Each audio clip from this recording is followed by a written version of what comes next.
You spoke a promise long ago.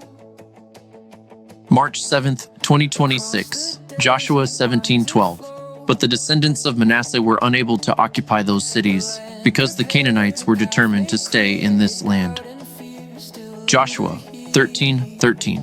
But the Israelites did not drive out the Geshurites or the Maacathites. So Geshur and Maacath dwell among the Israelites to this day. Joshua 16:10. But they did not drive out the Canaanites who lived in Gezer.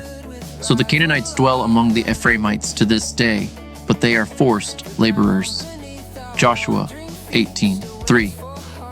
So Joshua said to the Israelites, "How long will you put off entering and possessing the land that the Lord, the God of your fathers, has given you?" Joshua 1:3. I have given you every place where the sole of your foot will tread, just as I promised to Moses. Reflection. The plot against Joseph created a multi-generational setback that established a ripple of turmoil for thousands of years. For Israel, the outcome was secured. God promised to give them the land. However, the realization of this has not been easy. While occupying Egypt, the land that Israel was already in was occupied by many other families who established their lives in regional domain. They moved into vacant land and made it their own. By the very nature of God's promises, they were not aware of God's arrangement for the land with Israel. This was the main reason Israel was instructed not to leave.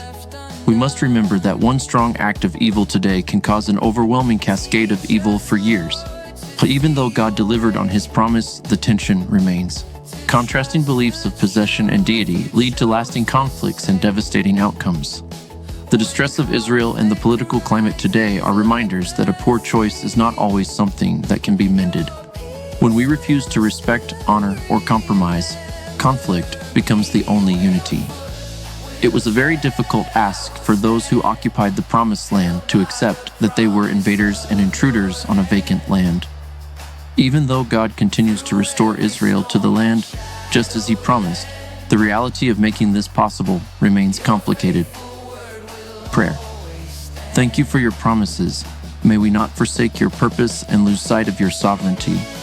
You always make a way. Turmoil surrounds the delivery of your peace. As our days unfold, help us to see when the turmoil is caused by our hands, that we may repent and return to your loving devotion.